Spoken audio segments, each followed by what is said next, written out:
This is the big day, September 26th. The ramp's ready, the car's ready, Ken's ready, and the weather's perfect. There's only one thing missing, Ken's live audience. To keep their film exclusive, the Hollywood backers even refuse to notify the press. They want Ken to make the biggest jump of his life in secret. And Ken has finally, reluctantly agreed. So you finally got here? Yeah. They finally decided what they're going to do. Right. How's it look to you? Well, it looks really good. I haven't really had a chance to, I want to go up on top and take a look at it. Yeah. Eyeball it down through here. What do you think of the parachute thing? I mean, is that all set now, do you think? No, I think problems? I haven't really been over to the car yet to find out. Yeah. Jim Deast, one of the most respected men in racing, designed the parachutes for the car. He's been flown in from LA, especially for the jump. Here and see what it looks like. Gonna walk up here? Yeah. Kenny Powers takes him and Dar Robinson for their first look at the ramp. Dar is the Hollywood stuntman who jumped off the 1,800-foot CN Tower in Toronto for a movie. For a long time, he's relied on Jim Deast's parachutes. You know, when we sat over on the island and we were talking about the jump, there was no ramp here. It was a piece of land that we leased. And I said, well, one day there's going to be a ramp there. And Forte looked at me and said, you're right. And here we are, 4 years later. Yeah. The one thing about all of this is that I hope that the seriousness of it all and the end result lets people know that Ken Carter, the daredevil, as compared to Ken Carter or Kenneth Gordon Polishek, it was all a dream, and it's come true. And here we are, within minutes of it happening. And my crew is here. I'm happy. I've got dynamite people, as you very well know. The whole thing is just great. Yeah. It's lovely. I'm looking for a world record. I'm looking for the ultimate statement. Ken Carter, world's greatest daredevil. Really, that's what it's about. This isn't the way the wind's supposed to be blowing, is it? They planned on it. Yeah, they always figured it'd be blowing this way. It's going with us right now.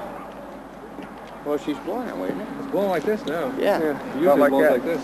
I'm not afraid of the jump because I've done too many. And this is just another jump. I know it's longer and it's higher and it's faster, but it's just another jump. Kenneth Gordon Polishek came in and rented the property off of Wilfred Zurin for a challenge for a guy by the name of Ken Carter. And I've accepted it. And I've got all the engineers and all the people with me. So it's right. The weather's beautiful, the timing is right. For those that don't understand, the cart ahead of the horse in 4 years, they should know by now.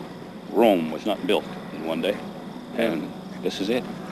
I would figure that he probably just missed the island a little bit if he gets a good high deployment of canopies. Because they will have some sort of drift factor, which will make it nice for the car. The car is prepared to float. So it's just a matter of where the wind's going to take him. Looking good. It's 2 o'clock. The jump is to go at 4. The finishing touches are made to the ramp. The safety experts check the parachutes. Oh, it's beautiful, isn't it? $1 million. It's a big dream, Bob. You've been here since the beginning, haven't you? Yeah. When you think of all the broken bones, right up until just a few months ago on July 31st in Edmonton. 12 chuck wagons, wow. Today's event is so big that the Seaway authorities have agreed to hold up shipping until 5 o'clock. They've even slowed the current in the river, so that if Ken doesn't make it to the island, the rescue will be easier.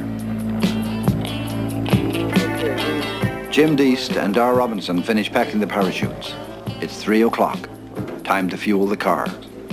But the rest of the crew refuse to work. They suddenly decide they haven't been paid enough money and demand another $27,000 in cash. The backers start looking for the money. They hold a meeting. The technicians hold a meeting too. And the drivers hold their own meeting. Everyone else just stands around, waiting. The backers are having problems. Hard cash isn't easy to find in Morrisburg. The police wait. The firemen wait. The helicopter and camera crews wait too. The only thing that we're contend with here is fire. Hydrogen peroxide fuel is 90% proof. The only guy doing anything is Ken. He's still confident the jump will go, and he wants to make sure the firemen realize just how dangerous the hydrogen peroxide fuel is and what to do in case of an accident. Sure, so if anything should go astray here, I mean, you gotta wet it now. And I mean, if that tank goes, you got 57 gallons of fuel. Boy, I'll tell you, you'll have a fire here you won't believe. We got 500 gallons of wire in the truck charged. We got the pond over here sitting, lots of wire there. So okay, you got 500 gallons in there? Sitting there charged and 2 portable pumps. You got a all right, 675 and a 515. I'd wish you'd talk to Sammy Miller, though. He is the man in charge down there of the rockets, and he knows the fuel. And get with him and make a decision on how close you should be. It's only once I hit the pedal, once the pedal is down, then you don't have to worry about it because the fuel is coming out of the back.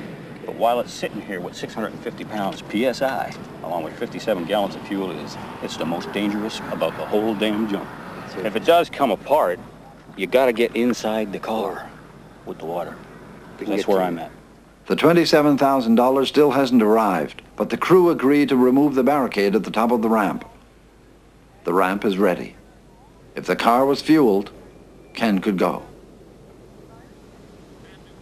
But the shadows